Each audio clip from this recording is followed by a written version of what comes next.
Yes, welcome back. This video is regarding os tempering. As I told you in the previous video, I'll be completing os tempering and mark tempering back to back in this video. So we'll be discussing about both the heat treatment process. Okay, so this is the fifth and the sixth type of heat treatment process.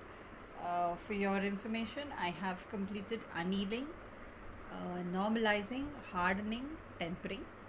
This is the fifth type, os tempering, and sixth type, os tempering. Os tempering and mar tempering process. Anyway, it's back to back. I'll be completing. Okay, so let's start. As you can see the graph here, okay, this is temperature versus time. Again, it's a TTT diagram.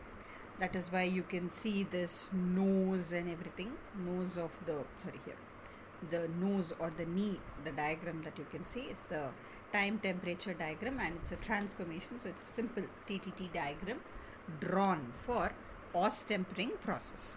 Okay, so what happens here is our intention of os tempering is mainly to convert the specimen to bainite. We will be heating the specimen to the austenitic phase, that is above 727 degrees Celsius, if you see the graph here. And then we are cooling it rapidly such that it results in the formation of bainite. Now, why bainite? Compared to martensitic phase, actually bainite has better ductility and impact toughness. Hope you know what is the meaning of toughness and what is the difference between toughness and hardness. These are all the basics, so hope you know all that. The intention is to make it a better ductile product. Okay, martensite, it is like independently martensitic phase is not proper ductile phase. Okay, it should be followed by a tempering process. That is why you have this process called mar tempering. Now when I discuss about that, you will know it. And even previously, intention of hardening was to introduce martensite, but that was still not enough. You just can't use a hardened steel directly. It has to be tempered.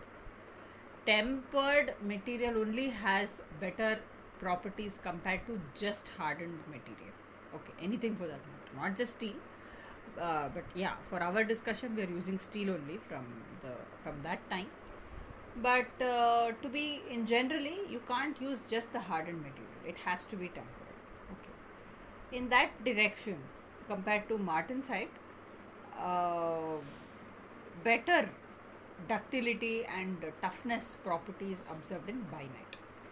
That is why in os tempering the intention is to make the transformation phase from austenite to bainite.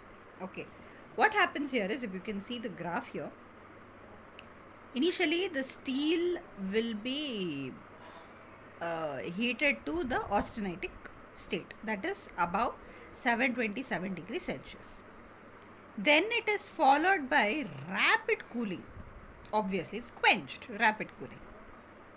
That is, it will be held in the salt bath, where that salt bath, that is for quenching, you are introducing the heated specimen to a salt bath, where that salt bath is maintained around 205 to 425 degrees Celsius, because you're cooling it down. It is already above 727, now you're cooling it down. So you're cooling it down to around temperature between 205 to 425 degrees Celsius. Then this steel specimen is left in that bath until austenite is completely transformed to bainite phase. So if you can see the graph here, these words, this shows the surface of the sample. This shows the core of the sample. So why this is shown or represented in the graph means, I am telling you I want bainite phase completely. Completely as in not just the surface, even the core of the surface.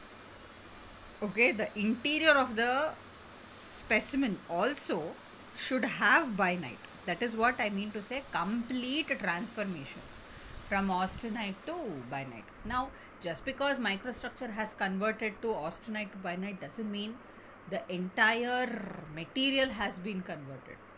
Okay, so if I want even including the upper surface as well as the interiors to be a bainitic phase, I should see to it that it's completely transformed. So that is why I will be keeping the check on that also.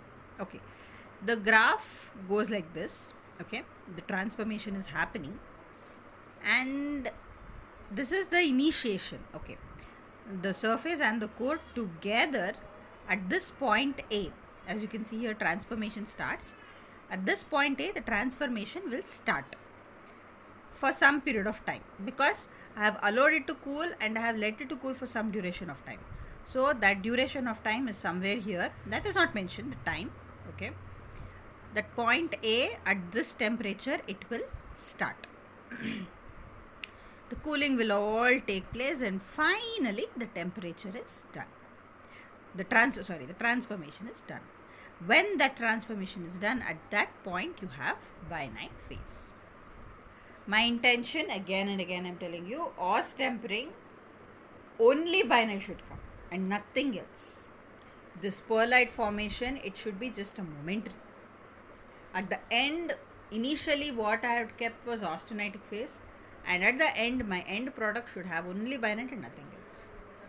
So that is the reason why Aus tempering is carried out. Okay, and if you can see here, this MS and MF, okay, that is martensite start temperature, and MF means martensite finish temperature. Okay, that is what it means. Okay, and again this is air cooling. Now this is as usual. Now see, if you have kept the specimen in the salt bath, not that you will be retaining that specimen in the salt bath only forever. Okay, certain duration you will keep at this point when the transformation, when it starts, definitely it is in the salt bath. When you observe the martensite over the period of time, like when you are checking out and when you see the martensite, you will remove that specimen and you just allow it for air cooling, and that will be the end of the transformation. Okay, so that is what is also indicated in the graph. So that is not like very complicated.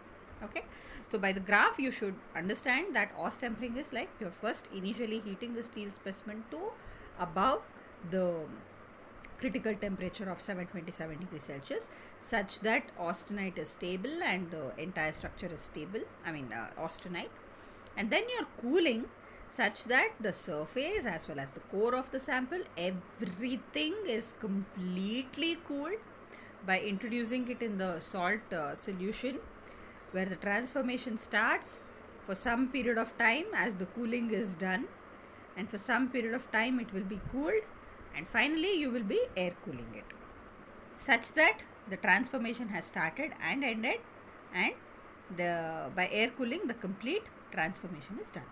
Finally your austenite is completely transformed to bainite and nothing else. Okay, so this is austenite. Okay, I would have discussed about Mart tempering, but I think it will be a very long video.